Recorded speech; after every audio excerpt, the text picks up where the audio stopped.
好，大家好，非常欢迎大家今天前来参加今天的这个主题论坛。那我是台湾人工智慧学校执行长，那同时也是国科会台湾人工智慧卓越中心的这个政策组的召集人陈林志。好，那台湾人工智慧学校呢，一直长期致力于推广这个人工智慧，那在各行各业来带动台湾产业的发展。那这个台湾人工智慧卓越中心呢，也专注在3个面向分别是人才培育、科研能量，还有这个治理的框架上，来致力于推动让台湾的人工智慧的发展能够不断的深化，并且可以发展这个国际的发挥国际的影响力。那台湾呢，身处在一个非常安全也非常民主的环境当中，可是我们同时也面临着非常复杂的国际情势，所以我们非常特别的关心人工智慧能够为我们带来些什么，能不能保护我们的社会的安定，我们的民主繁荣，更重要的是我们的生命安全。所以我们今天非常荣幸邀请到国际重量级的演讲者。那他是前Oculus 的创办人，那也是现在国防科技的新创公司，那Anduril Industries 的创办人Palmer Luckey 来台湾访问莅临演讲。好，那这个演讲一定非常的精彩。好，所以我们也很荣幸邀请到我们台湾人工智慧学校的好朋友陈维超博士来担任我们这一场演讲的主持人。我想大家应该都已经迫不及待了所以我把这个麦克风就交给我们的陈维超博士。好，那谢谢大家。谢谢各位欢迎。那我今天是代表台湾人工智慧学校，我们做一点点小的引言，然后我们等一下做 Q&A. Okay, so I'm going to switch to English. So welcome, and the ground rule here. Do you have the schedule today? Can we show that? Okay, so basically we're going to be, Palmer is going to give maybe about 30 minutes of talk today, and then we will be opening to Q&A. And in order to be efficient with the Q&A, please use the Slido here to post your questions. So for the first part of the Q&A, about 15 to 20 minutes, we're going to take questions from the board, from the Q&A, so it'll be offline, right? And after we cover most of the questions, we will open a few live questions here. And as you can see, there's a lot of, how do you say that, commotion, but this is democracy, this is Taiwan. And I've spoken with Palmer, okay? We carry these events with sincere heart and with sincerity and with respect. And we do welcome Palmer here, but we do actually want to address these concerns. So that's why he's graciously willing to open to live questions. So without further ado, Mr. Luckey.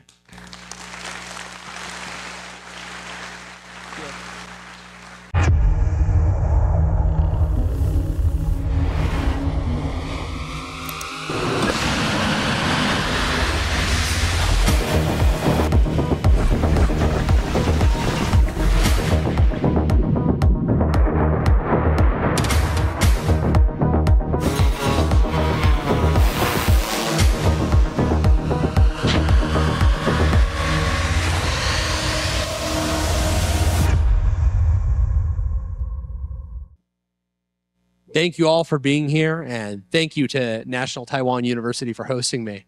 Before I get started, I want to note that some of my well-meaning friends outside, they're very upset that they're telling me that I shouldn't be selling arms to Israel. Yes, no arms for genocide. But I think they may be confused. Anduril actually doesn't sell anything to Israel and never has. I'm not saying that doing so is some terrible thing, but that I'm probably just the wrong person to protest.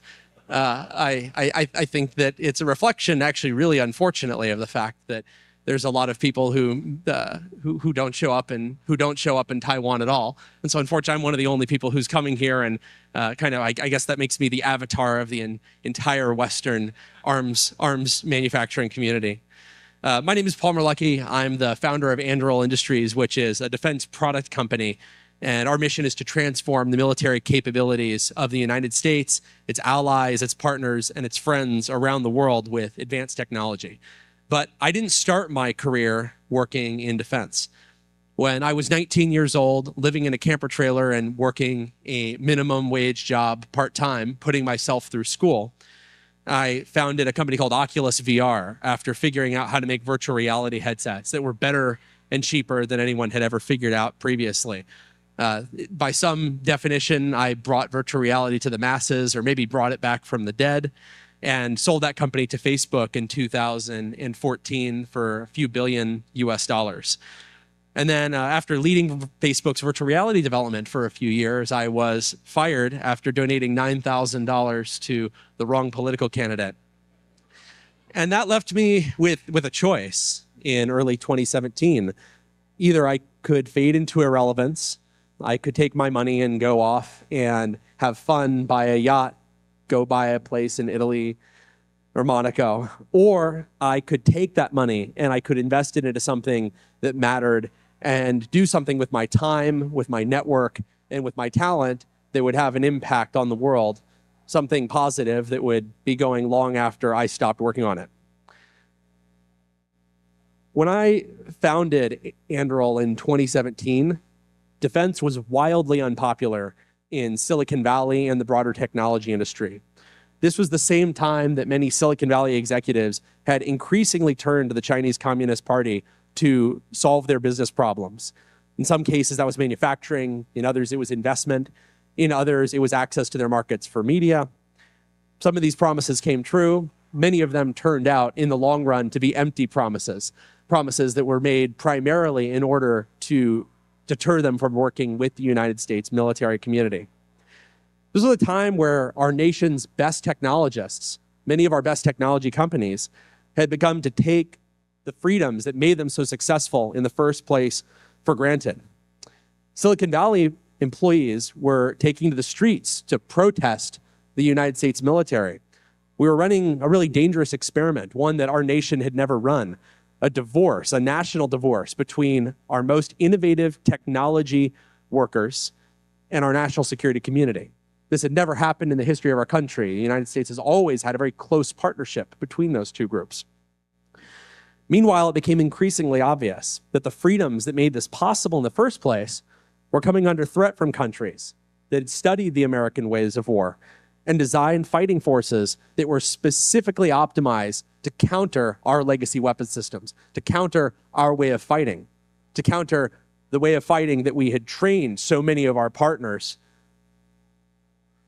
in fighting. I knew that if the smartest minds of technology and the biggest players in our defense industry abandoned innovation and abandoned our country, that the United States would forever lose its ability to protect our way of life and to meaningfully contribute to security around the world, particularly the security of nations who had decided decades earlier that they were going to rely on the United States, trust the United States as a security partner to help keep them safe. And I knew that if nobody else was going to be able to fix that problem, it was exactly the kind of problem that I wanted to work on. So I founded Anduril. Our aim from the beginning was to build the capabilities that would serve as the ultimate deterrent in an unstable era.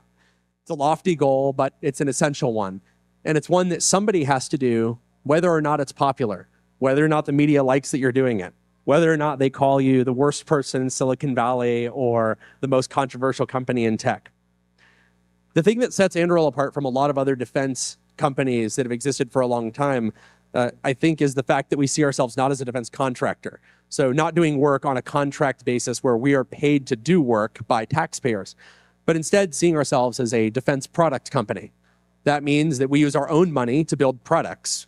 We decide what to build, when it's done, and how to build it. And then we go to our customers not with a PowerPoint presentation, but with working technology, working products that we've developed most of the time using our own money. we're not asking taxpayers to foot the bill when we trip and fall. We skin our knees instead. The result of that is that we've quickly moved to move faster at lower costs than traditional defense contractors, fundamentally because we're incentivized to build things efficiently, because we're incentivized to reduce our part counts. We're incentivized to have the smallest possible factory make the largest number of things, and we're incentivized to reuse technologies we developed in the past rather than rebuilding them from scratch every time we make a new product. The goal with Anduril that comes from these incentives is straightforward. We're going to move fast, build what works, and get it into the hands of the people who need it. That approach was really untested in national security at the time, or at least over the last few decades. But in recent years, we've seen how crucial speed and adaptability to real-world conditions are on real battlefields. Just a few weeks after the shooting started in Ukraine in 2022, I personally went to the front lines to help train Ukrainian soldiers in how to use Anduril technology that we donated to that war effort less than 2 weeks into the war. What I saw was remarkable. Ukraine was wielding technology in a devastating fashion against their enemy in ways that nobody had expected. In doing so, they upended decades of conventional wisdom in how wars are fought and won, including conventional wisdom from my country, the United States, who had believed that they would have no will to fight, no ability to fight, and certainly no ability to withstand Russia. Their record in battle speaks for itself. First-person view quadcopters costing just a few $1,000s each, and Ukraine has carpeted airstrips thousands of miles into Russia with explosives. This and so many other examples have proven that even up against an overwhelmingly powerful adversary that unfortunately to this day is still funded in large part by the European Union's need for Russian natural gas, it really demonstrates that battlefield dominance can best be achieved through creation of advanced technology that's responsive to real-world situations. The result of these innovations is that Ukraine's defenses have persisted for more than 3 years. Again, up against an enemy that everyone, including the United States, thought would score an overwhelming victory in just a few weeks. Putin himself thought that this special operation would be done in just a few days. I'm going to go off script for a moment and note that something I saw when I was in Ukraine, when we were being shown people who had come in from Russia thinking that they were going to be there for a very short period of time. Some of these Russians who had their tanks blown up, who had their helicopters crash, they were found with their work bags having just 2 or 3 days of clothes in them, just enough food and clothes for a few days. There was a Ka-52 attack helicopter that was crashed outside of an Antonov aircraft airfield. And in the guy's flight bag, he had 2 days of clothes, a dress uniform for the parade he thought there was going to be for the victory, and about 50 condoms. And these guys thought that it was, they thought this was going to be a three-day fight, and that was all they were going to need. They were going to need 3 days of clothes and 50 condoms. I don't need to recount the rest of the war or the things that I saw there to this audience, but I do think that there's a few lessons that we should take seriously from the course of these events. The fact that Vladimir Putin has been forced to trade the equivalent in casualties of one of the largest Russian cities to capture less than 20% of Ukraine's territory. The first is that dictators often mean what they say.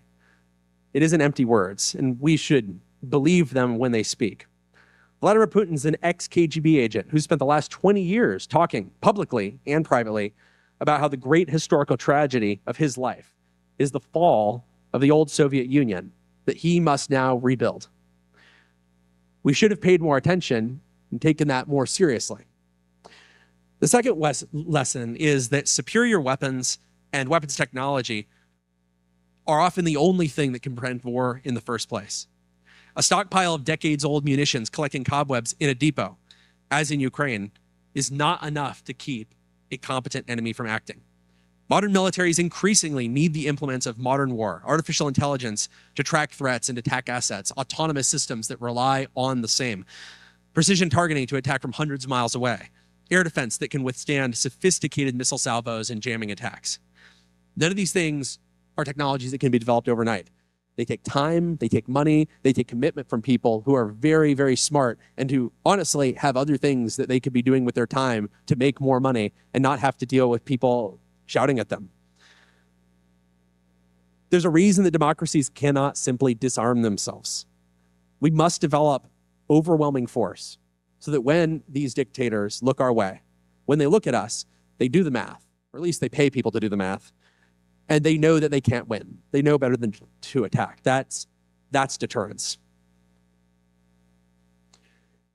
Now, why should these lessons in Ukraine necessarily matter to an audience thousands of miles away? It's a fair question. But I'd argue that those lessons probably matter to few people more in the world than to many of you who are here in this room. Last year, former President Tsai noted that both Taiwan and Ukraine are the front lines of defense against authoritarian expansion, not just this country specifically, but the idea that dictators can move on democracies and have the world stand and watch. Others have been blunter. What's happening in Ukraine could just as easily, if not easier, happen in the Pacific tomorrow. It's worth reapplying those two lessons for Taiwan's continued future. First, we, as I said earlier, must believe dictators when they speak. Luckily for us, Xi Jinping speaks a lot. Here are just a few of the things that he said in the last decade or so. The Chinese military should be built to fight. Reunification with Taiwan is inevitable. There will be a great struggle with the West. My personal favorite is Chinese state media saying that if Japan sends a single warship to aid Taiwan, that they will destroy Tokyo with nuclear weapons. It's really interesting that people would say things like this and then come after companies like Anduril with sanctions, saying that we are contributing to aggressive instability. All we're doing is trying to help by providing tools of defense to a democratic nation that wants to keep minding their own business. But apparently nuking Tokyo is not the same. These quotations represent Xi's genuine beliefs. I don't think it's just saber rattling. There's life's ambition. They're his way of saying that he's willing to take Taiwan by force and that he's building a military that is strong enough in the specific ways that it needs to be strong to do it. He wants a Chinese century and a Chinese millennium, and he's determined to recognize those imperial ambitions by any means necessary. He thinks that that will be his legacy, the one that persists long beyond his time on this planet. We can reapply our second lesson to the situation Taiwan now faces, that real high-tech deterrence is necessary to stop these sorts of aims. Xi Jinping's words are one matter, but we must also consider what he's actually done to put them into action. China's built the largest navy in the world, by far. It's not even close. A recent unclassified assessment from US Defense Intelligence suggests that Beijing will build thousands more boosted hypersonic missiles and cruise missiles in less than a decade. Xi is kicking his shipbuilding into high gear by making even his commercial shipyards increasingly compliant for military requirements for future use, along with requiring actually many of the ships coming out of those commercial shipyards to be usable for military applications, whether you're talking about the comm systems, the electrical systems, even the deck plate pressures that makes them capable of carrying militarily relevant platforms. This year has also seen by far the largest number of incursions and training exercises in by China into Taiwanese airspace by Chinese fighter jets. Late last year, China practiced war drills off of Taiwan's coast in an exercise called, perhaps on the nose, Joint Sword. What good is a sword if you don't swing it? Forget the arsenal of democracy that won World War II. Xi Jinping is building a war machine for world communism. So what does this mean? Taiwan is on the verge of a techno-industrial renaissance in national defense, one that's built on top of its techno-industrial renaissance in consumer electronics, in industrial electronics, one that's made Taiwan the envy of the world. The people, technology, capital, and government support are already here in ways that are uniquely here for Taiwan. I have to say the strategies that I'm talking about in terms of building large-scale smart weapons and artificial intelligence based on high-end semiconductors, these are not things that I would, for example, encourage Italy to do. I'm not saying that because I have any beef with the Italians, but we all know that they're not going to be building high-end semiconductors anytime soon. President Lai has said that defending Taiwan isn't solely the military's job. It reflects the will of the entire population. It must, and he's right. Taiwan doesn't just need great commercial technology. It needs hard power built and sustained by robotics technicians, welders, software programmers, engineers, and everything else that you need to build a strong national industrial defense ecosystem. And it needs them more or less now, ideally a year or two ago or a decade ago, but now is pretty good too. I can't promise this work will always be fun or easy. In fact, I can promise otherwise. Working on weapons, national security, is honestly a corrosive job. I've worked on entertainment, I've worked on games, I've worked on effectively high-tech toys for the first half of my career. The second half of my career, I've worked on things where the stakes are much higher. When things go wrong, people die. When things go right, people die. Sometimes that's good, but it is not a thing for the faint of heart. But I do think that doing a good job is fulfilling here. I think that there's no moral high ground in abdicating that work to be done by people who are less ethical or less competent or maybe less reticent to do the work. If you really believe in the idea of a sovereign nation, if you believe that it's something that needs to be defended, it's something that you should want to work on. And I think that that is really Taiwan's secret weapon here. It's people who understand that the freedom to choose your future and apply your skills to keep this country safe are what will keep you safe in the long run. A defense renaissance needs the best and brightest from every discipline, and each of you has a vital role to play. The choice of how to contribute is yours. The choice to contribute is hopefully one that you'll make regardless. So as I close, I want you to consider a scenario. In 2029, Xi Jinping orders an invasion of Taiwan. But after years of preparation with support from allies and partners who believe in Taiwan's autonomy, Taiwan is ready. Thousands of AI-powered drones powered by Taiwan semiconductors spring towards the incoming Chinese fleet. Autonomous submarines, systems, and surface craft emerge to protect the island. Mass-produced missiles crowd the skies, stopping incursions by fighter jets and unmanned systems alike. The day is won. The military of the Chinese Communist Party has spent decades to develop for this singular purpose to invade, occupy, and integrate Taiwan is destroyed for at least a generation. And the so-called Chinese dream of Xi Jinping is dead with it. And he won't be around that much longer. He's pretty old. Better yet, think of another scenario, the one that I really hope that we can jointly create. Xi asks his top generals to analyze what an invasion of Taiwan would look like. This is something that is done regularly, continuously, not just in an annual basis, but on a monthly basis. Well, this time they run the numbers and they report back to him. A new result has emerged, different from their previous war games. Taiwan wins decisively. Now, he might not believe this the first time. He might purge all of his military leadership who say otherwise and install a new round of it. But eventually you can have numbers that anyone can see, numbers that everyone will be forced to agree with. Everyone would have to agree that what Xi wants would come at too high a price because of the strength of Taiwan's defense, that it simply cannot be done, that China must give up without firing a shot. Xi would be forced to surrender a lifetime of imperial ambitions because his plans, as best laid as they are upended by a technological revolution that he could not have predicted, one that's powered by a free people who believe in that technological revolution. These scenarios are only possible if all of you, or at least some chunk of you, devote your vast skills toward realizing them, the same way that I've dedicated my career there. There's a lot of work to be done. It's not going to be easy. But just like Morris Chang, you can start new companies, new platforms, new foundations, and create new innovations that people never could have dreamed of a decade ago. Like me, you can make an active choice to put your technological talents to work for the mission of protecting your country, of building a more stable world.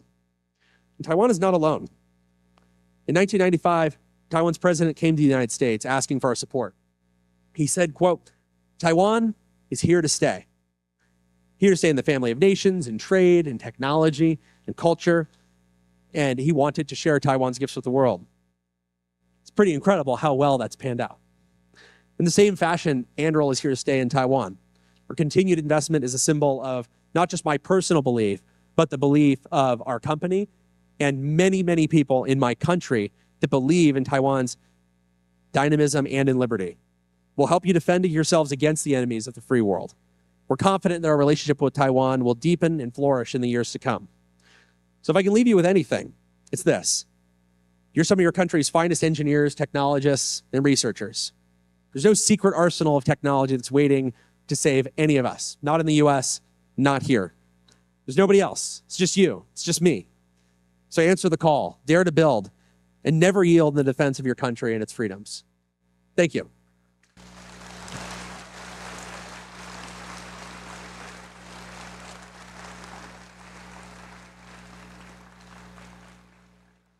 I want to give you a little gift. So for people who know, people often know I wear a lot of Hawaiian shirts. Just so you know, a quick story. A lot of people think I chose it because I'm a fashionista or something. It's not that. It's that my dad was a car salesman my whole life. So my mom was a stay-at-home mom. My dad was a car salesman. And when he would work 6 days a week, he would wear a suit. And on his one day off, he would always wear Hawaiian shirts. And as one of 4 children, living in a home with a car salesman as the only breadwinner, I ended up wearing all of my dad's hand-me-downs. As a result, my entire wardrobe through my teenage years was all my dad's Hawaiian shirts. And then when I went off to school, it was still all my dad's Hawaiian shirts. And then when I started Oculus, I didn't pay myself anything, and I usually slept in the office, so I still was wearing Hawaiian shirts. And then when I sold my company for billions of dollars, I tried buying different clothes, and everyone gave me a hard time and said, wow, Palmer, money's changed you. And so I decided I was going to keep wearing Hawaiian shirts to remember where I come from. Anyway, here's an Anduril Hawaiian shirts. It has a bunch of our products, including some of the ones we just delivered to you.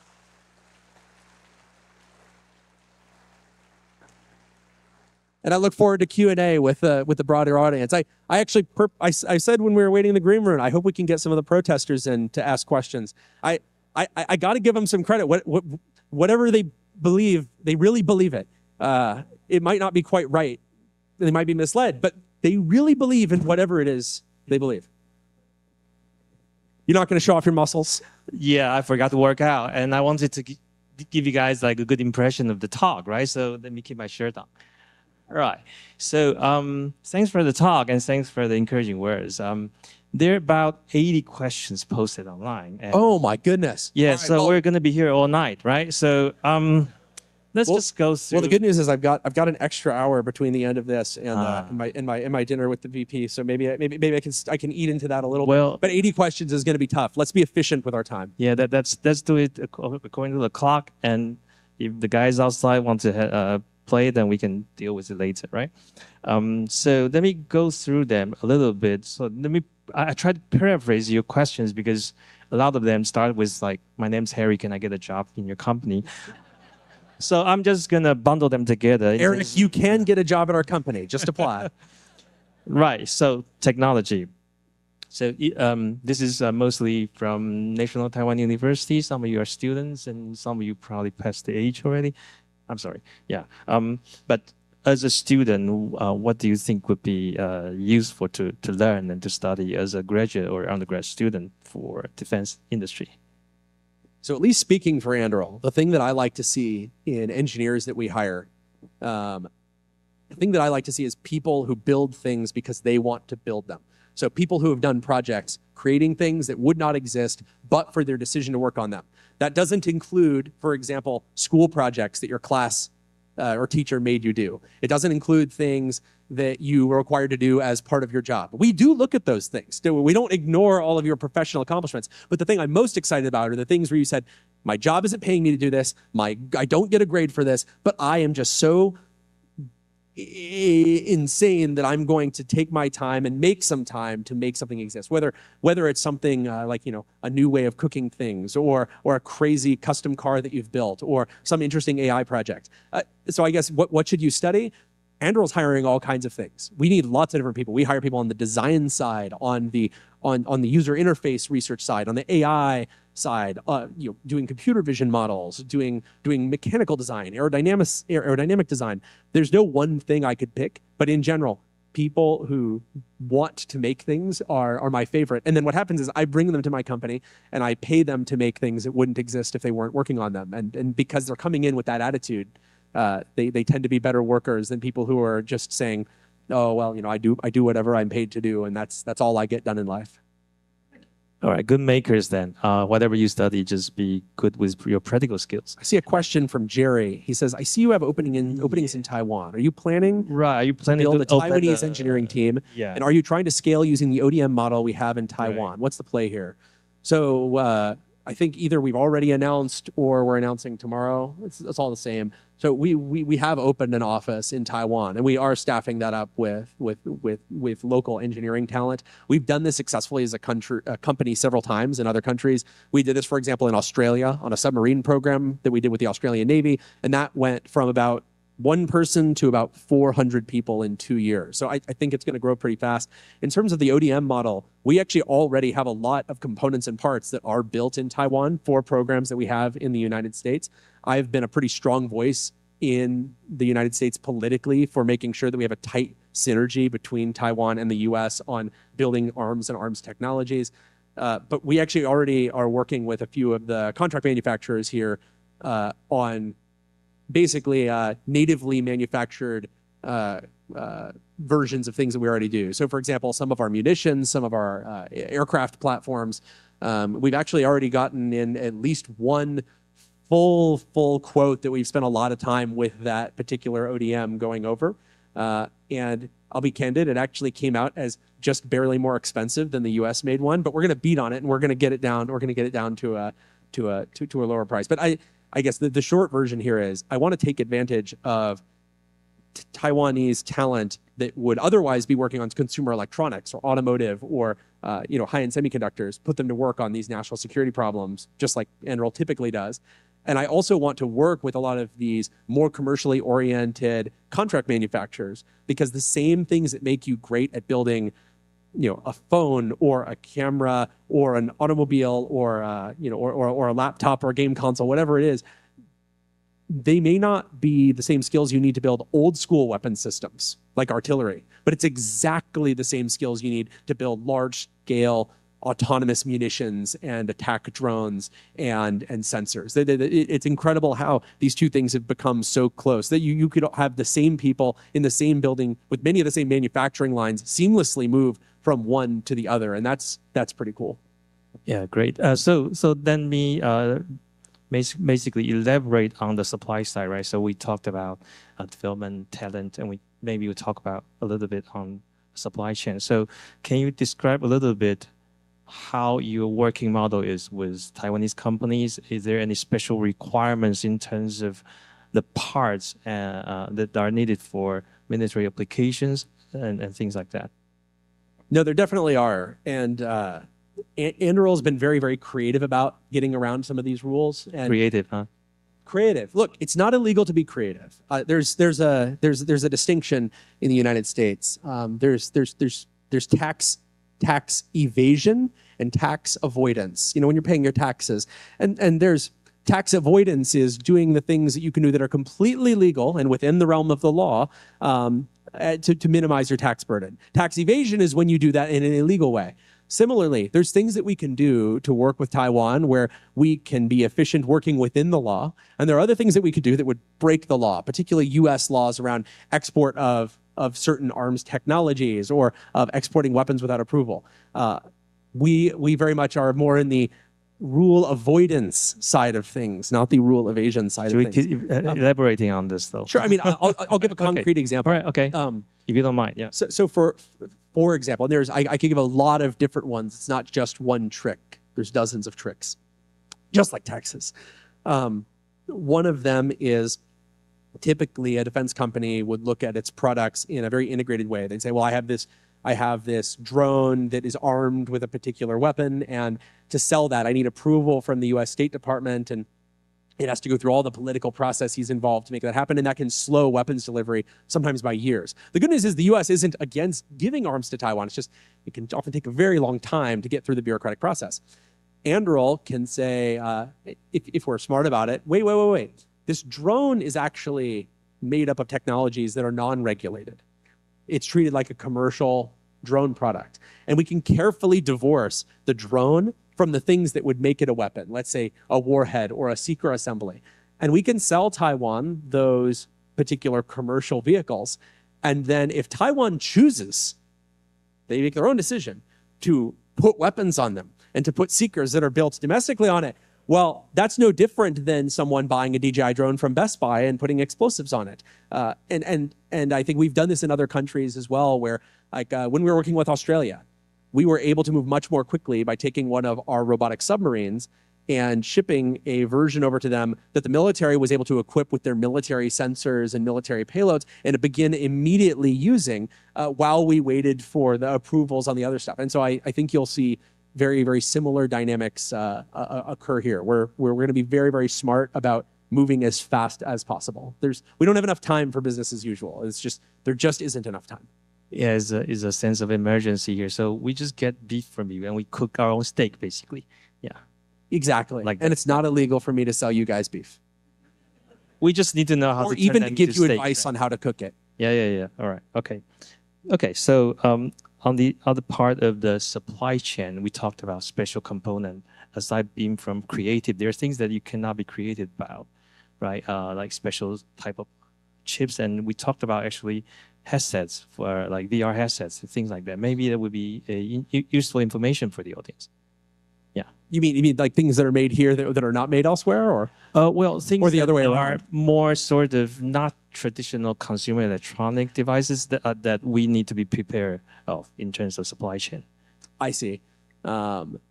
Yeah, HTC was our strongest competitor when I was back at Oculus. We launched the Oculus Rift at almost the same time as the HTC Vive. And it was always a very friendly rivalry. You know, remember that it was a whole bunch of people in each of these companies. Same thing with Sony on their PlayStation VR team. We were all a bunch of crazy VR nerds. And so we were the weirdos against the whole world. And so we all got along quite well, even as we competed with each other savagely. And actually, you know, I was fired in early 2017. And then it was 6 months later that I was giving a talk at HTC's booth at the Tokyo Game Show. And so I always had a good relationship with them. In terms of specialized components, you know, I mean, one of the difficulties right now is that a lot of Taiwan's consumer electronics supply chain is quite dependent on mainland China. And there's a lot of things that just can't actually keep being made. And that's true even for things that are made in Taiwan, but maybe using chemicals or minerals or critical feedstock from mainland China.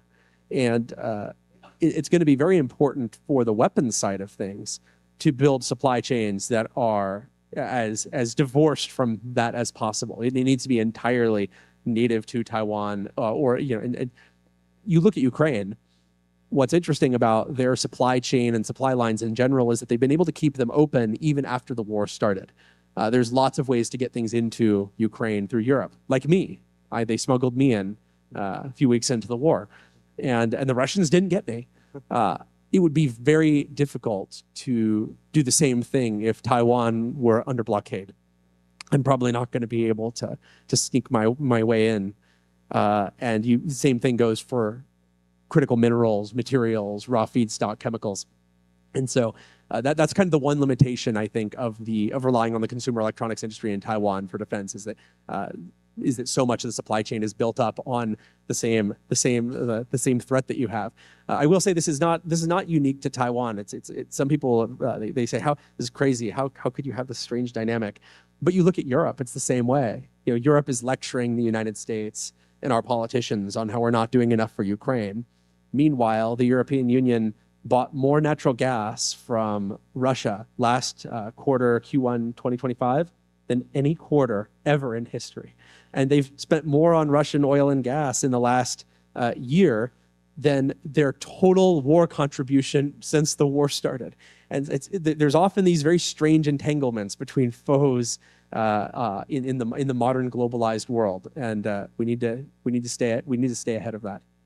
Yeah, so we need to thread the needle carefully, right? So do you have any sort of advice in terms of like playbook on how to set up a, how do you say, democracy-friendly supply chain? Is there any good examples you can give? Because I talk to a lot of these companies that they all want to actually help or maybe get into the business, but there's always concern that someone's cousin is in China, and they may not be, you know, totally safe about that. No, Business, that's true. Yeah. The key is you need to be hyper aggressive about this. And the people that you need to put in charge of measuring success have to be radical ideological fanatics rather than just normal people out to do their job.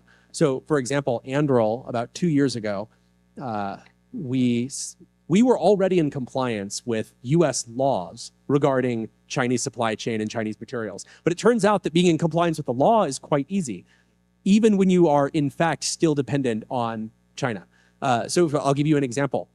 What if you're buying something that is made in a friendly country, not China, and it says it's made in that country and it gets shipped to the US for processing, but it's made using entirely rare minerals that are only available in China? Okay, maybe you comply with the law and they've done the paperwork to make it look like you've done the right thing, but you're still dependent on China. Here's another example. Imagine that you have an adhesive that you're using that is entirely made from non-Chinese parts, non-Chinese chemicals, but the special plastic film that the adhesive strips come on are only made in one Chinese plant in the world, and nobody has any way to stand it up without waiting an entire year.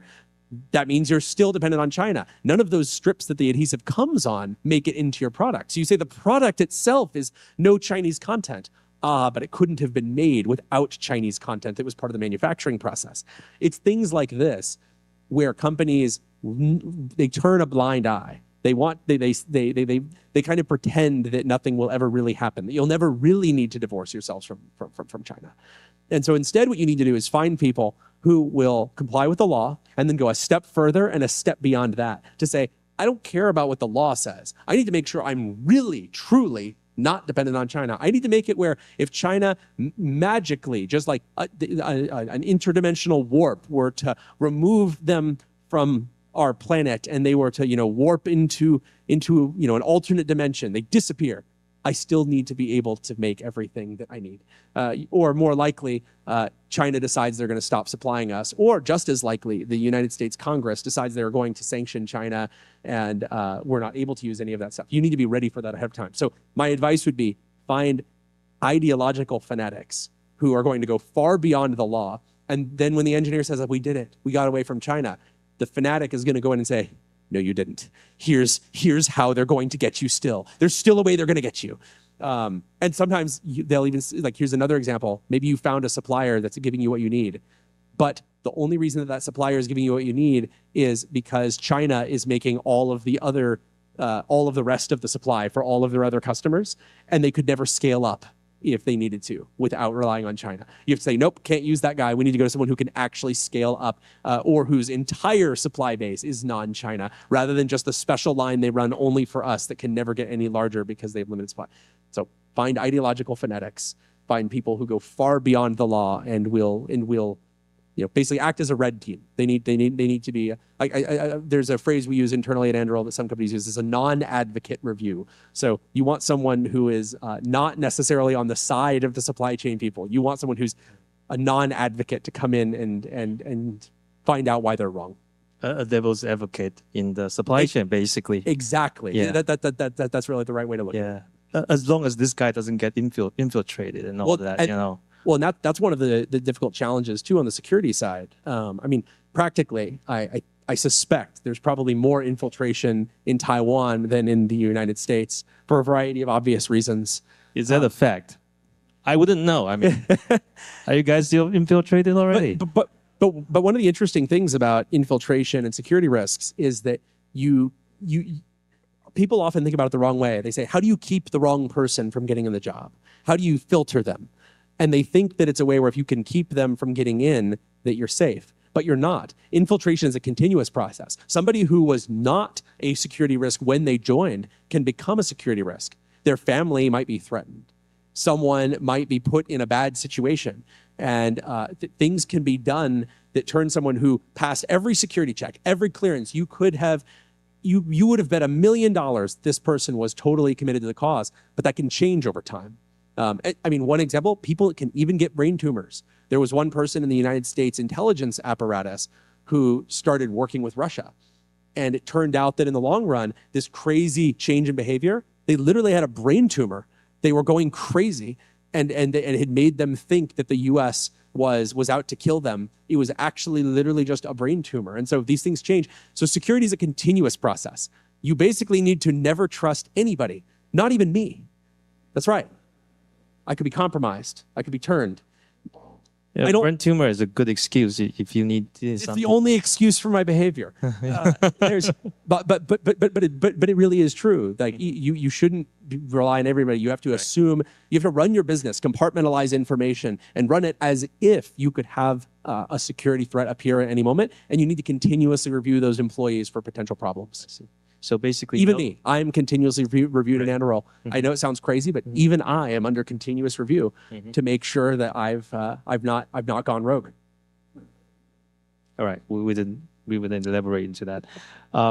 Okay, so let's see. So these are the supply side questions. We can talk about maybe the demand side a little bit. There are questions that are not listed here. So how do you decide what to build? And I mean, as a product company, I think it's actually interesting that if you need to audit your supply chain, you can iterate because you get control of the design. But what's the process in terms of the growing the company? How do you approach your next product portfolio and things like that? When you're a product company, one of the biggest risks is that you build the Batmobile. And this is a phrase we use internally, building the Batmobile. It means building the thing that you want to build because it's so bitchin' and so cool. But it's not actually the right way to solve the problem. And this is an interesting element of the Batman franchise that I think is actually never really discussed. People talk about how Bruce Wayne is sad because his parents are dead. There's endless talk about that. But nobody ever analyzes why Bruce Wayne, Gotham City is basically Manhattan. Why is it that he says, okay, I need to fight crime. I need to go after criminals in this dense urban jungle. I need a 30-foot-long jet-powered car. And that's the first thing he builds every time. It's a totally separate mistake he makes every time. It's actually a sign of his insanity that they never really address. And when you're a product company, you run that risk of building the thing that you think will be cool rather than the right thing for the customer. And so for us, before we build something, we have a 4-step test that we apply. The first thing is this something, is the thing that we're building or going to build, does it address a need that the Pentagon has made a top priority? Is it something, and that doesn't mean that someone somewhere in the military needs this. It means, is this a top priority that they desperately need fixed? Because only those top priorities will get you the political leverage you need to move swiftly, to get the red tape cut, to get certified very quickly, to get fielded very fast. If you're working on something that's a low priority, it's going to take years and years to do things that should only take months. And you're only going to get that special prioritization if you're working on a priority. So that's the first thing. Is this a top priority? 2, it has to be something that the US Congress cares about. This is kind of the most boring of it, but it's just the truth. In the United States, the power of the purse lies with the House and the Senate. And if the politicians don't believe that something is important, then they're not going to allocate any money to buying it. You could build something using your own money that years later, when it's finally done, they don't believe in and they don't buy. And so if you build something that, let's say, is relevant to a war, let's say you build a new counterterrorism tool, but everyone in the House and Senate feels like the United States is not fighting counterterrorism wars anymore, you run the risk of all that work not going anywhere. I don't like this part of our test, but it's just the truth. You can't morally justify working on things that will never be purchased and never be procured because you're just stroking your own ego. And I've had to kill some of my own projects because it became clear that politically they were not going anywhere. And some of these were things that I think would have made a huge difference, but they were never going to go anywhere. So those are the first 2 tests. The third test is it has to be something that other people are doing poorly. I know that sounds obvious, but think about the alternative. I don't want to do things and build products in areas where there's already really great companies doing a good job. Because even if I can beat them, how is that the best use of my money? To use the money that I raised for my investors, crushing other companies that have already solved a problem. That's a good way to make money, but it's not a good way to actually improve your national security. Imagine if all I did was replace the 10 best, most efficient weapon systems in the United States with one that was a little bit more efficient and a little bit better. I wouldn't have accomplished much. I want to be going to the areas where everyone's shit. I want to find the worst products, the worst companies, the companies that deserve to die. And then I want to kick them into a pit and replace them. And I can feel good about that. When I'm running a team of engineers, I don't want them to wake up every day saying, oh, another day where we're going to replace that other company we compete with that's actually pretty great. I want them to wake up and say, we are up against practically the devil himself. We're up against people who wake up every day with no mission but to screw U.S. taxpayers. We're going to put them out of business. We're going to kill those guys. And that killer instinct on the development side it is motivating to people. And then the last of the test is so something Pentagon cares about, Congress cares about, other people are doing a bad job. Is it something Anduril can do well? I know that sounds obvious. Why would a company build things that it can't do well? It's really more of a call to do things at the right time. As our company has grown and it's grown more sophisticated, as we've hired people who are experts in space propulsion, people who are experts in electronic warfare, in directed energy weapons, things that 3 years ago we couldn't have done well and therefore would not have passed the fourth test have become things we can do well. We could do things today that we couldn't have done 6 months ago. And so it's really a call to always be evolving. And before you do something, let's say that I want to build a space fighter. We're not building a space fighter. But that's why it's such a useful example. It's something we're not doing. If I were to build a space fighter, I need to ask this question. Could we do it well? No. Well, what am I missing? Well, I probably need people who are maybe experts in high delta V throttleable rocket propulsion. I need people who are experts in composite materials that can handle re-entry at orbital velocities. I don't have those people. I haven't made it a priority because I'm not building a space fighter. But I would say, okay, I need to go start hiring those people. I need to start building up that team. And only once I have that team assembled should I start working on something. So that's how we know what to build. And we'll still screw up from time to time. Sometimes Congress cares less than we thought. Sometimes it turns out that what was a priority is not a priority. Sometimes a company comes along and releases something new that's better than what we were working on. And then you have to be hyper aggressive about cutting your losses and moving on. There's been times where we've worked on something, even some of my favorite programs, that we've had to kill it. And you have to be absolutely cutthroat about this. And you need to slit the throat of projects that are not working, because every person working on a project that isn't working is someone who could be working on something that matters. And if the government's just paying your bills, like if I'm a traditional defense contractor and the government's paying us to work on it, I'm not going to be cutthroat about that. I'm not going to go to the government and say, hey, I don't think this makes sense anymore. This program, we should just kill it. They're going to keep getting paid. And when you're a product company, you have to be very aggressive. I see. Batmobiles are bitching. Batmobiles are bitching. And look, I get it. And one of our first products, I won't go into the long story, but one of our first products was the Anduril Sentry tank. It was a tracked firefighting vehicle the size of a tank. It could carry several tons of fire retardant, and it could be used to protect critical infrastructure from wildfires or artificial fires. So you did build a Batmobile, actually. We built the Bat. Okay. We started talking about building the Batmobile after this program, and it made it far. We built 2 fully working prototypes. We had a whole team working on it. We were on the cover of Popular Mechanics. If you go back and look at the, October 2018 issue, we're on the front and it says the future of firefighting. And I really believed that it was. And then it turns out there were some technical problems, but it actually was mostly political problems. There were really, really strong unions that didn't want robots to automate their jobs. And then the governor was told that if they funded this and procured it, that politically the union was going to oppose him in the upcoming election. Sometimes these things are purely political. And I should have predicted this, could have predicted this. In fact, there were people who told us it was going to be a problem. But back then I was more naive and more optimistic. I was only 24. And so I was a young man of 24, and I said, no, if you build it, they will come. There's no way they would, when they see the power of the Anduril Sentry tank, they'll do the right thing. And I was wrong. You're mature, you're now 30. It was a total failure.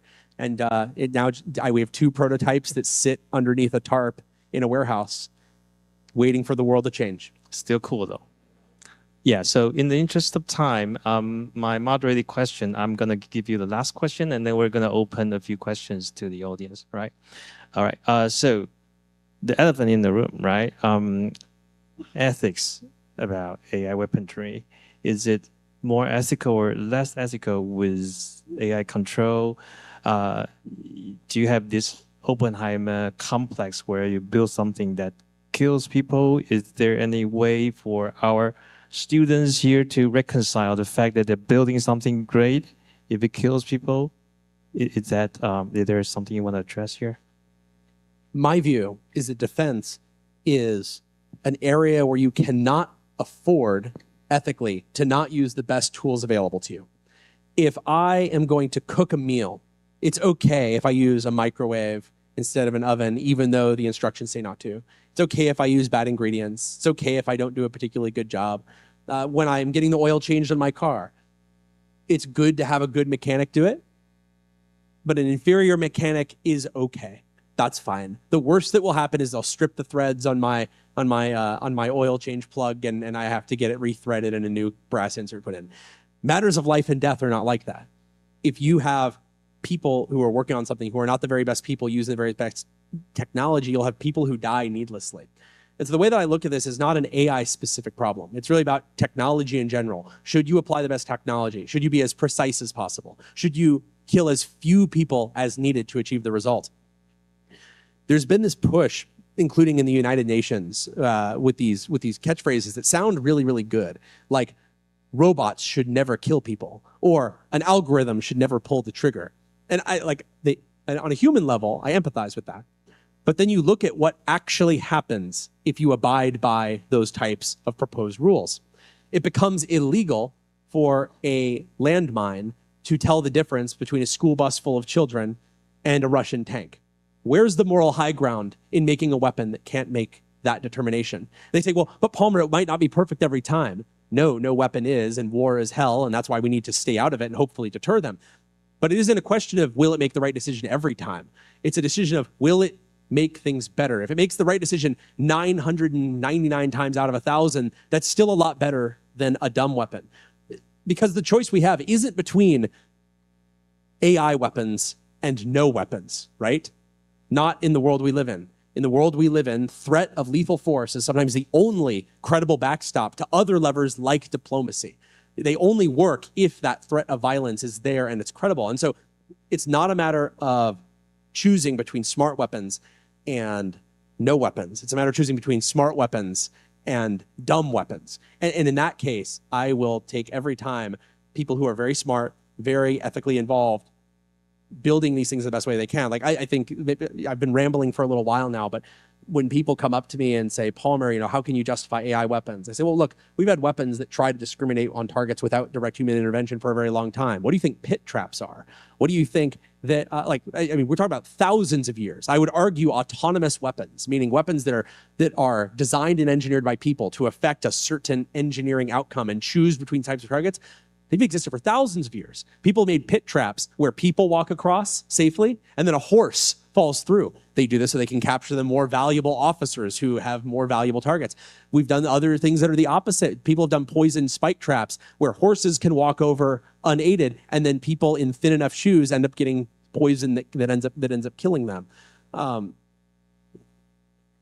point that I would make to people is if you care about these things, you have kind of two options. One is to work on them yourselves.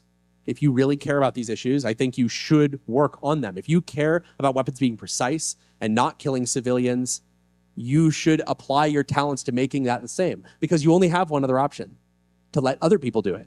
People who don't care as much as you, people who are not as corroded by the idea of misuse of weapons. And I will admit, the weapons industry historically has been filled with people who don't lose sleep over weapons, over people who do not necessarily care about these ethics. That was one of the reasons I felt so strongly about getting involved. I felt like I'm working on weapons is not always fun, but if you really care about the ethics of it, you have to be involved. Otherwise, your real choice is just that you're abdicating responsibility to people who are some combination of less competent and less ethical and less likely to build the things that you want to build. That's the way that I look at it. Well, to do it right, you got to do it yourself, right? Okay. Right. So that's unless you're incompetent, and then none of what I said applies. If you're incompetent, stay far away from weapons. You should change oil or or work in a restaurant. I wouldn't know. That's the problem. Okay, so let's open the questions in the following order in the interest of time. Let's open questions from students, like people who want to get a job here. And any questions for Palmer? Oh, they suddenly. Okay, one over there. Do we? Okay. Okay, hi Palmer. I'm Mark. I'm co-founder of Modify AI. So we are building something kind of new to the AI world today. And how do you find the conviction that you have believed that we are building something from 0 to 1 or something never exists before, that market don't even recognize this as a product?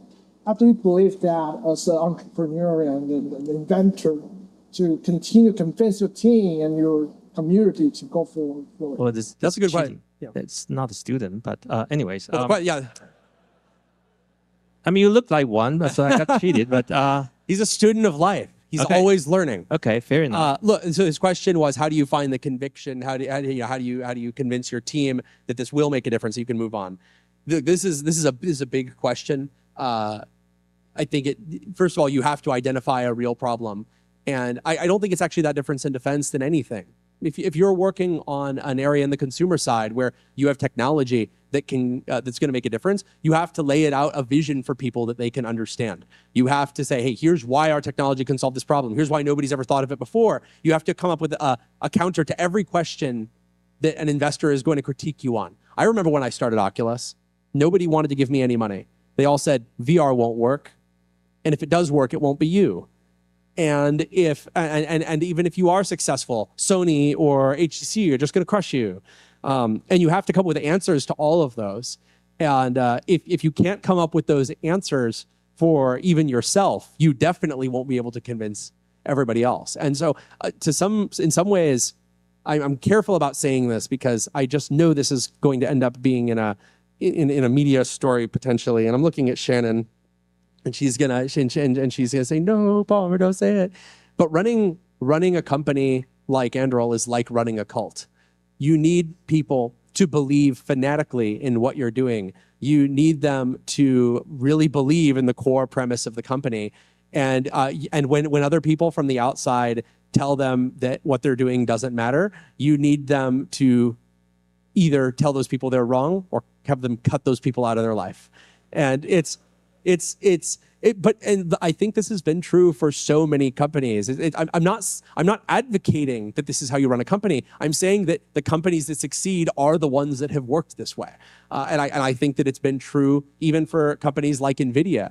I mean, people have said so many times that what they're doing is crazy, that it's not going to work. You should have seen the pressure that they got during the early crypto days. Oh my God, what is Jensen thinking, working on this nonsense crypto scam stuff? And what happened? They worked on it and it became the foundation for exactly what they needed to dominate the AI race. And it's just, without that strong conviction, you'll never get anywhere. Yeah, so Sharon, don't worry. There are 10 ways to translate cult into Chinese. So we can find you a friendly term to do that. Second question to... And just so you know, I'm going to start moving faster with questions because I want to get to more questions rather than necessarily go deep. So if it seems like I'm treating you lightly, that's why. It's just about efficiency in meeting the demand. Okay, second question from the supply chain. Can we get a question from supply chain? Supply chain, right? You look like a student. Okay, all right. Okay. I'm the volunteer for the program. I was attacked with the fixed ones, mostly device. I want to share my skills and my idea of making language weapon with those ideas. And I put it hard out once a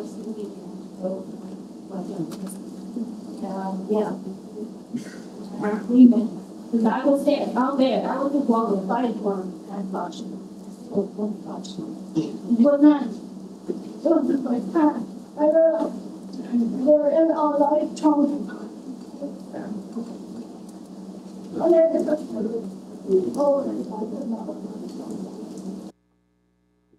Yeah, you guys have it pretty tough on the infiltration side.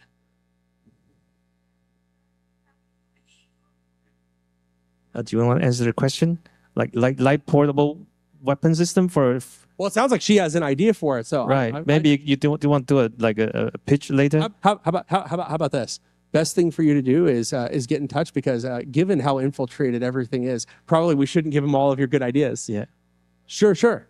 So Meta is teaming with you, Lightning as our solution, right? But actually Meta is a joke to home our partner, because Meta is always studying.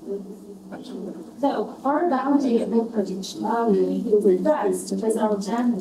That's when we're about to reach the threshold of our space. And Meta said, I think it was from Mark Zuckerberg who started advertising model. So suddenly, the only clean factor was they come lockdowns. So can you talk to that? So look, Last year, $18 billion from China. Taiwan can pay. We need his help to build a cyber army. But after our failure of this, after our failure on the elections, many of us, like our people group, turned into civil defense group, and some engineers, scientists on the internet. They gathered together, want to help our government, our nation. But there's so many. We want unified commander, just like one in the hot hole. We need your help. So look, whatever beef you have with Meta, I mean, they fired me from my own company after. But look, so believe me, I'm not the guy out there saying everything that Meta does is perfect. We are teamed up with them, and actually we're working together with them. I made a deal with them to bury the hatchet. So look, I can't speak for Mark Zuckerberg or have him promise to help Taiwan build a cyber army. But what I can say is this: I've actually had discussions with Mark and other executives about various Taiwan-related issues, because there's more than just the one that you're bringing up. I will say, like the introduction of kind of paid placement on Threads, I promise you, it was not done to hurt Taiwan or the elections. These decisions are made. They're in hundreds of countries. They introduce these things, and you should always expect China is going to exploit anything that they can on any platform. And I think that Meta has actually put a lot of effort into trying to counter Chinese interference, not just here in Taiwan. Remember, it happens in the United States as well. There's a lot of interference that happens from China. Some of it is direct. Sometimes it's indirectly through proxies. They work with people who then in turn pressure Meta. And they, for example, did this a lot during COVID. Some of the policy changes that Meta made, and for example, you weren't allowed to say that COVID came from had a human designed origin or came from a lab, and it turns out that a lot of that pressure campaign was coming from CCP funded sources. And so look, I would say they're not out to get you. Right. We should take this offline. I really the short version I'll say is this is going to be a continuous process. Yeah. I'm sure they're going to screw up again on one thing or another. Believe me, they screw up a lot on the U.S. side, like firing me. Right. Are you applauding for firing him or not? Okay. Anyways, let's take one more question, maybe, or like maybe two more. Two more. I see Okay. hands are up. Okay. All right. So the eager kid in the front. You? Yeah. I know you're college dropout, and I'm curious about why you should have this decision, and what do you think that traditional college, traditional university are lacking in education? And so I want to know what is the thing that made you have this decision? And yes. Very reasonable question. I have no beef with college. I did drop out, but it was after 3 years of attending college. So I started going to college when I was 15, almost 16, and then I dropped out when I was 19. I actually had 1 semester and summer school left, and then I would have had all my units. And for people who say, wait, isn't there an extra year in there? Yes, I failed some courses along the way. And I had to retake some, including Spanish and math. And the reason that I dropped out, I didn't look at it as dropping out at the time. I decided I was taking a break from college. And it was because I had had a series of technological breakthroughs on my kind of hobby project of building virtual reality headsets. I started building VR headsets when I was 14 or 15. When I was 19, I had a series of them. This would be too long of a talk to talk about what they all are, but I realized that I had this brief moment in time where I realized in 2012 that the breakthroughs I had been doable by anyone for about 3 years. You could have built the same prototype I built in 2012, literally the same components with the same software in late 2009. And as I realized that this was a limited time opportunity. If I didn't start a company to commercialize this technology, someone, somewhere out there in the world was going to figure out what I had figured out. And they were going to do it. They were going to do it without me. And then I would be sitting there wondering how I let it slip through my fingers. And so I said, you know what? I'm going to take a break from college. College will always be there. I can always go back. And in the case of Cal State Long Beach, your units expire after 10 years. So it was actually very recently that my units expire. I can't go back anymore.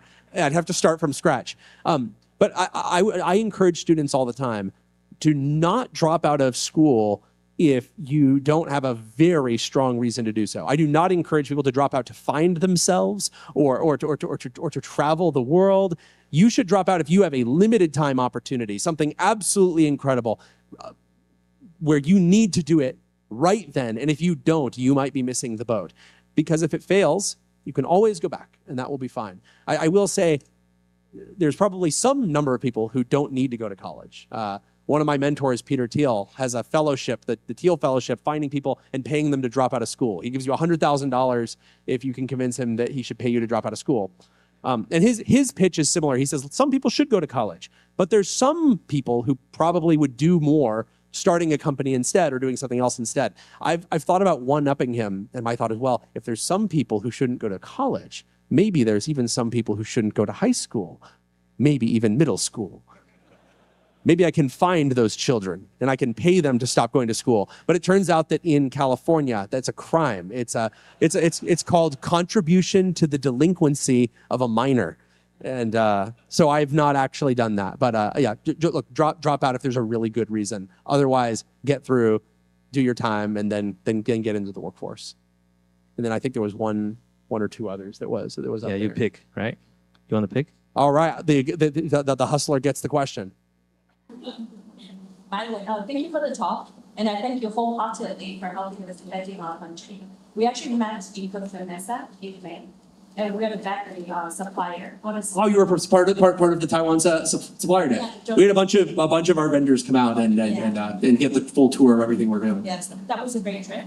I love your talk. It was beautiful. So I have a lot of questions for you on the scale of your business, but I'm not going to ask that. I'm going to ask about reindustrialization of the U.S. What do you think of it? Is it a real conviction? And how we from Taiwan, the supply chain, and other countries with the same value can help industrialize the U.S.? Sure. So reindustrialization, it's the newest buzzword in basically reversing the consequences of some of the global. Yeah, I heard her. So I was trying to come with it. I said, no, don't sound like a conspiracy nut, Palmer. Don't say globalization. Don't say globalism. But yes, it's reversing globalism. What's interesting about the United States and our slip away from being a manufacturing superpower, which was the core of our military might. I mean, that was how we won World War II. It wasn't building the best weapons. It was that we just made so much that the other side couldn't stand up to it. And so how do we lose that? And it wasn't an accident or a failure. It was a decision by, I'm going to sound like a conspiracy theorist, the elites. The elites decided that they were going to reform the United States in the image of what they wanted. They want us to move higher on the value chain. They said, we're going to use more higher value. We're going to get away from the making and into the design. We're going to make more music and more design and more services, and we're going to become a service economy. We're going to move away from things like textiles and chemicals and metals. And the idea was that in a globalized, peaceful world with no conflict, that moving the things that were lower value to other people would result in a more prosperous nation. And I think it worked for a little while. The United States saw it's been a pretty prosperous play. And for a while, for example, allowing China into the World Trade Organization was a very profitable thing for our country. It allowed us to buy a lot of cheap stuff, some of it good, some of it bad, but definitely cheaper than it would have been to make it in the United States. Reindustrialization is really about recognizing that sometimes your own destiny doesn't have a value that can be measured in dollars. The ability to make the things that you need to maintain your quality of life is important if you want to have any leverage against adversaries who have that. If you rely on your strongest geopolitical adversary for all the things that make the American way of life possible, and if divorcing yourself from them would radically lower quality of life for everyone in your country, how are you ever going to negotiate with them? How are you ever going to hold them to account? How can we negotiate on behalf of friends like Taiwan when we know that there will be serious pain if the other side decides to inflict it on us? So reindustrialization, a lot of it is it's about making a new decision to bring back these critically important things, not because it's cheaper, not because it is necessarily necessary economically, but because as a country you need these things in order to not just be a vassal state to the people who actually make all of the things that you need. I think it's going to be really, really difficult. I think there's a lot of people who are using reindustrialization as a buzzword to raise money, but they don't actually really care about the strategic independence. I see companies that talk about how they're about bringing back U.S. manufacturing, and then they use all Chinese machines in their factory, and they're relying on Chinese technical support teams to make all of that stuff work. And usually their excuse is, well, we're trying to get away from it. We're starting in, we live in a society. There's only so much we can do. I think it's really important that we don't let these buzzwords, whether like there's another buzzword, American dynamism. I don't know if you've heard this one either. It's this idea of building things in the spirit of American innovation. Built in America, done in America, and I love these buzzwords, whether it's reindustrialize or American dynamism. But we need to be very careful. Not just America, but a lot of the people who copy whatever's cool in America. We need to make sure that we don't let these buzzwords gloss over a lot of the real problems. We need to hold people to account. If you say that you're about reindustrialization, you better be serious about it, or you should get called out, and people should say, wait, you're just the usual way of doing business, dressed up in a newer, more patriotic sounding way. And I'll end on this. I think that part of the national embarrassment around our lack of industrialization in the United States is actually accentuated by allies we have like Taiwan, because you guys are doing it so well. Like you're doing the stuff that we wish that we could do. I mean, even today, like I was visiting a site where there was a bunch of stuff being moved around, and I said, man, I'm looking around. There's 10 laws in the U.S. that are being broken by how what people are doing here. And we've made a conscious decision in the U.S. to prioritize a lot of things over actually getting shit done. And in Taiwan, it's very much the opposite. So I guess I'll say we're very jealous. Me and all the other reindustrialization people, there's a reason we like working with Taiwan. It's because you guys have not outsourced your continued existence and quality of life to everybody else. At least not as much as we have. With that, let's thank our speaker today, and that concludes the session. Thanks again. Sorry we couldn't get to everybody, but reach out to me if you want me, and I'll try to get back. Thank you. That's the end of the day. Be careful on your way out.